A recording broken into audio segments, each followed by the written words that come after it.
Zach's big change. The rich kid nobody liked. Zach lived in a big house on the nicest street in town. He had the coolest sneakers, the newest phone, and more video games than anyone else. Everyone at school knew who he was, but not because they liked him. Zach was the kid who always made things about money. You want me to help with your homework?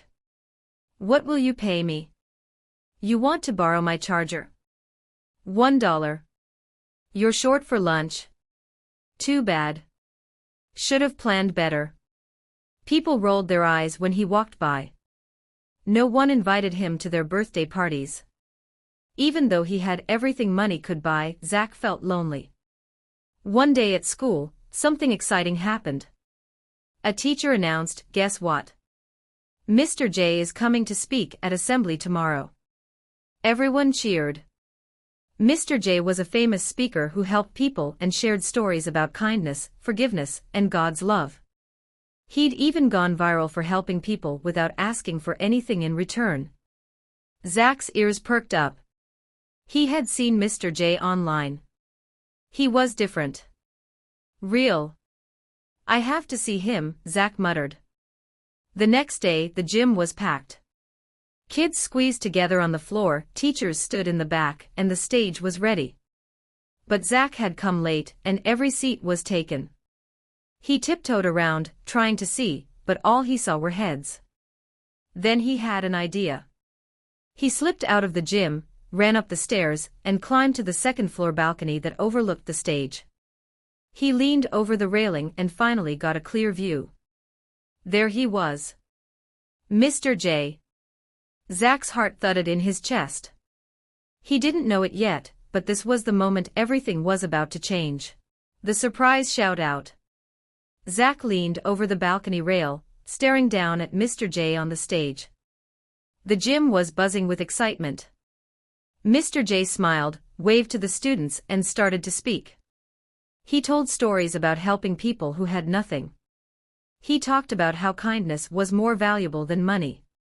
He even said that no one was ever too lost to be found by God. Zach felt something stir inside his chest. He didn't know what it was. Guilt. Sadness. Maybe hope. And then, something crazy happened. Mr. J paused. He looked around the gym, slowly scanning the crowd. Then he looked up, right at the balcony where Zach stood. Their eyes locked. Mr. J pointed and smiled. "Hey, you up there," he called out. "Zach, right? Come on down.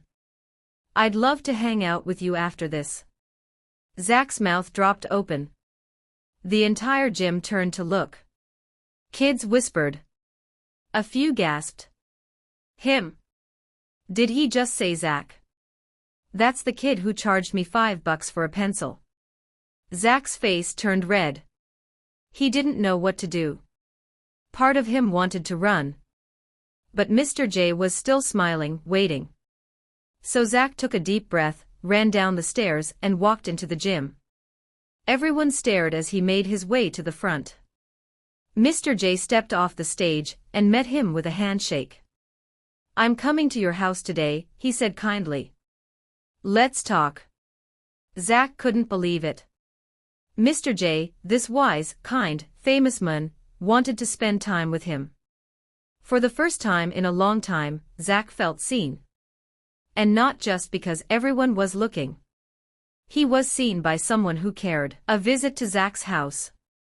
The next afternoon, Zach cleaned his house like never before. He vacuumed, dusted, and even put away his game consoles. He didn't want Mr. J to think he was just some rich kid who didn't care about others. When the doorbell rang, Zach's heart raced. He opened it, and there stood Mr. J, standing in a simple t-shirt and jeans, with a big smile on his face. "Hey, Zach. I'm so glad to be here," Mr. J said, stepping inside. Zach led him to the living room, feeling nervous. He had no idea what to talk about. This was a guy who spoke to thousands of people, who helped change lives. What would someone like him want with someone like Zach? They sat down. For a moment, there was silence. Zach awkwardly adjusted the pillows on the couch, then glanced up at Mr. J. So, thanks for, inviting me up to the balcony, Zach said, trying to make conversation. Mr. J smiled. You're welcome, Zach. I knew you were looking for something. I could see it in your eyes. Zach blinked. What do you mean? I mean, Mr. J said gently, you've been trying to fill your life with things, money, games, status. But none of that makes you truly happy, does it? Zach swallowed hard. He wanted to argue, but he knew Mr. J was right. I don't know, Zach admitted. I always thought if I had more stuff, more people would like me. But that's never worked. Mr. J leaned forward, his eyes kind but serious. Zach, there's a difference between being rich in things and being rich in love. One can make you feel empty. The other can fill your heart. Zach stared at the floor. He had so many questions. But it's not too late, right? He asked quietly. I can still change. Mr. J smiled even bigger. Absolutely. And I'll help you along the way. Zach felt something inside him shift. Maybe he wasn't too far gone after all. Maybe, just maybe, he could become the person he always wanted to be. A change in the neighborhood. The next week, Zach made a plan. He'd been thinking a lot about what Mr. J had said. He had everything money could buy, but it didn't fill him up like he thought it would. So he started doing things differently. He gave a bag of snacks to the homeless men who sat by the park. He helped his classmates with their homework for free. He even stopped charging his friends for things like pencils and chargers. It felt good.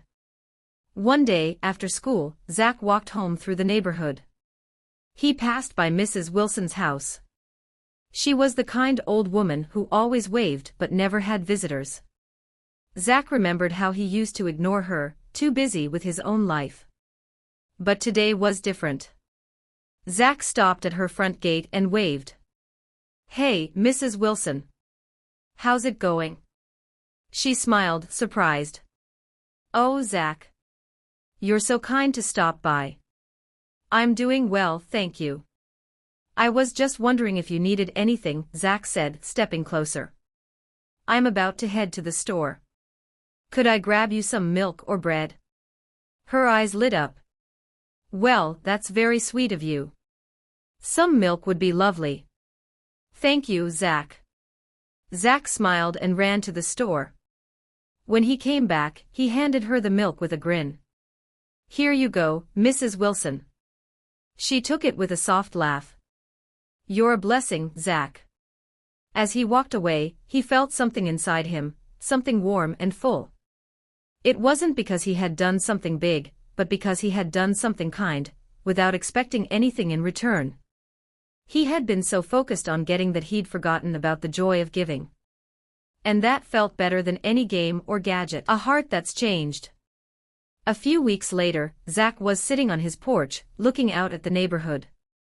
It was a warm evening, and the sky was painted with soft pinks and oranges. He had been busy lately, helping out more, making amends with people he had wronged. He had even returned a few things he'd taken from others, money, some small items, just to make things right. It felt good to do that, but it also felt like he was making space for something new. Something better. Zach had also started spending more time with Mr. J, learning from him. He wasn't just a speaker anymore. He was a friend, someone who cared about Zach, and wanted him to be the best version of himself. One afternoon, Zach was walking to the park when he saw a group of kids playing soccer.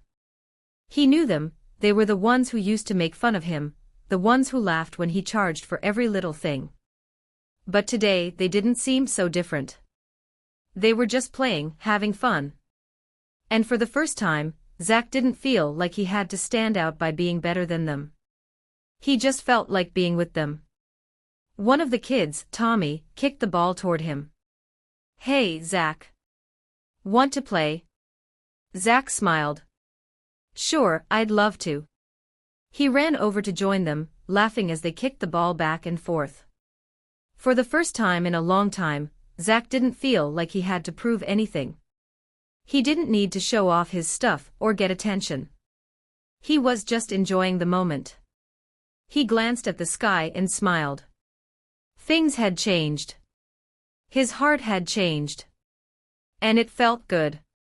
He was no longer the kid with everything but no friends. He was just Zach, a kid who had learned that kindness, love, and forgiveness were more important than anything money could buy. As he ran to kick the ball, he realized something: being seen by Mr. J wasn't just about being noticed. It was about being loved. And that love had changed everything.